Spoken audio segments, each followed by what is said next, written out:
of class 11. Welcome to the second part of the chapter earthquake that we had done previously. First, in this part we will start the causes of earthquake. The first cause is tectonic movement or tectonic cause. You know that in the earth's surface, in the earth's interior, there are many plates, and these plates are moving or floating, remain floating condition on asthenosphere. Some tectonic plates are continental plates, some are oceanic plates.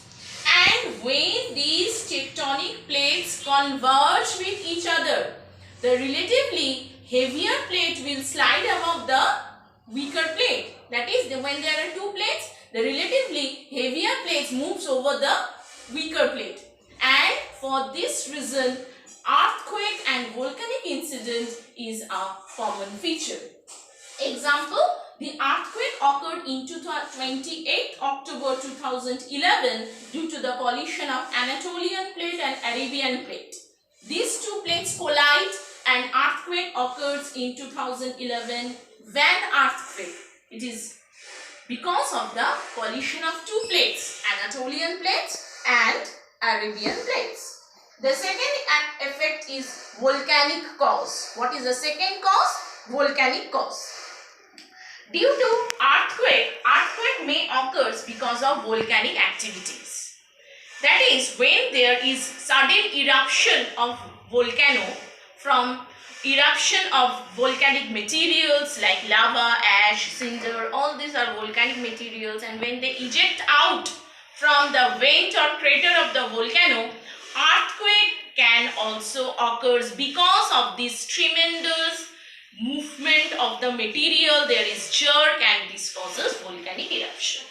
Then dislocation of the earth's crust. Dislocation of the earth's crust means what?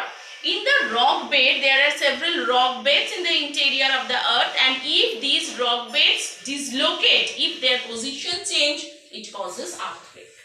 Then adjustment in the inner rock bed. You know that there are continents, there are two parts, crust, seal and sima, and if there is any adjustment of seal and sima, seal is an oceanic crust made up of silica and aluminum.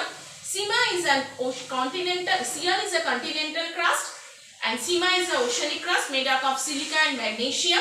And when there is any adjustment between seal and sima, earthquake may happen. Then pressure of the gases of Earth's interior. When you know that at the interior of the Earth, the temperature is above 5,000 or 6,000 degrees Celsius or more.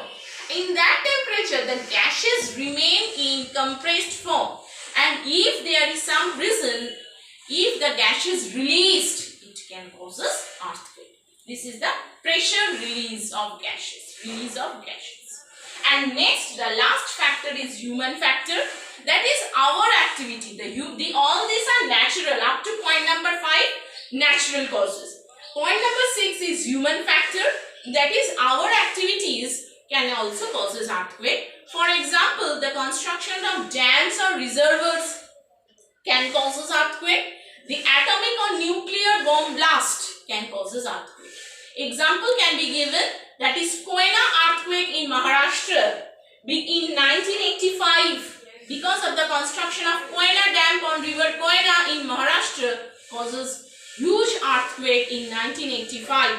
That is a man-made earthquake. Okay.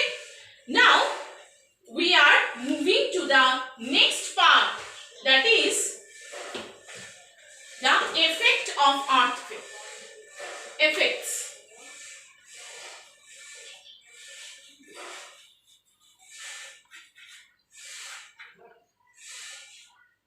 What are the effects? First of all, the ground level rises. Ground rises or fall. Because of earthquake, the level of ground can rises or fall. Okay. Next, earthquake change the flow of a river. If there is any devastating earthquake, change of course of a river. Change of course. of river. If there is any earthquake in the course of a river, the river cannot move properly, so it will change its course and divert in different other direction. That is another effect of earthquake. Happens in Maharashtra because of happens in Brahmaputra river in Assam because of tremendous earthquake in Assam. Next, earthquake causes landslide in the hilly region. It causes landslide. Earthquake causes landslide. Number 4, earthquake may causes the coastal area to rise and fall. Number 5, tsunami. This we will discuss afterwards. Tsunami is a tremendous harbor wave that causes tremendous and destruction in the coastal area. And tsunami is a Japanese word. The word tsu means harbor, nami means wave. Earthquake causes tremendous destruction of life and property, collapse of building and other things. Everything collapsed.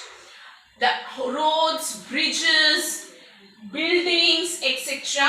also collapsed. And sometimes because of earthquake, there is fire broke out because the electricity pole can uproot and it causes to break out of fire, which can also very harmful. So these are all the destructive part of the earthquake. What are the constructive part? Earthquake may causes fertile lava soil. Earthquake brings out the minerals from the underground and which may remain unexploited by us. Earthquake can causes fissure opening. Okay. These are all the constructive part. Then types of earthquake. Earthquake, according to the causes, there are 3 types of earthquake. Tectonic earthquake, which is caused because of tectonic activity. Then volcanic earthquake, which is caused when there is any volcanic activity. When earthquake occurs, that earthquake is called volcanic earthquake. Then explosion earthquake, when there is any nuclear bomb explosion, earthquake may happen. That type of earthquake is called nuclear bomb explosion. Roof collapse earthquake. This is very interesting. In the coal mine, because of unplanned or unscientific mining of the coal, the roof of the mine can be collapsed and it causes tremendous destruction, havoc, destruction. That is called roof collapse earthquake. And plutonic earthquake. Plutonic earthquake means the very deep rooted earthquake. When the center of the earthquake lies at the earth's very interior of the earth, that is called plutonic earthquake. Now the next part is the zones of the earthquake. In world there are 3 zones, circum-Pacific zones, the mid-world zone, which is called Pacific Ring of Fire. Very important, Pacific Ring of Fire. Around the Pacific Ocean, Pacific Ring of Fire. Around the Pacific Ocean, there are 500 active volcanoes in the world. 500 active volcanoes are present around the Pacific Ocean, and it causes a ring. And as there are 500 active volcanoes, earthquake and volcanic eruption both are common in this belt. And you know, Japan is fall within this belt, and Japan is a earthquake prone area. Why? Because it comes within this belt. Okay. And this is world, and in India there are 2 parts, the Himalayan zone, Indo-Gangetic zone, 3 parts, Himalayan zone, Indo-Gangetic plain and Ganga-Gangetic plain, peninsular India. Then Himalayan region is a very high earthquake zone, and you know that Nepal, Bihar, West Bengal, in Darjeeling, all this region, Assam, very earthquake prone zone, as Himalaya is a young fold mountain and the height of the mountain is still rising. The height of Himalaya is still rising. The mountain is a young fold mountain. The tectonically or the region is weak, and so earthquake is a common incident in Himalayan region. See this blue box, very important, why earthquake is common in the Himalayan region. The second part is the Indo-Gangetic Plain. Indo-Gangetic Plain, the plain that is the foothill region of Himalaya. The foothill region of Himalaya is the Indo-Gangetic Plain.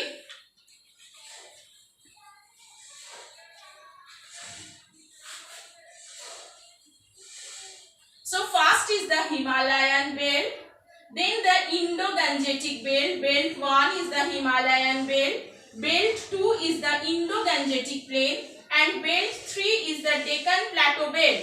Belt 1 Himalayan belt, very high earthquake prone zone. Belt 2 is the Indo-Gangetic plain, that is the foothill of the Himalaya. It is the foothill of Himalaya. There also earthquake happens. And second part is the third one is the Deccan Plateau region. Deccan Plateau region is also an important place of earthquake. The important earthquake of Deccan Plateaus are Latur earthquake, Jabalpur earthquake, Koyna earthquake, etc. This is the end of part 2, and we will continue or complete this chapter in the part 3 of this video. Thank you.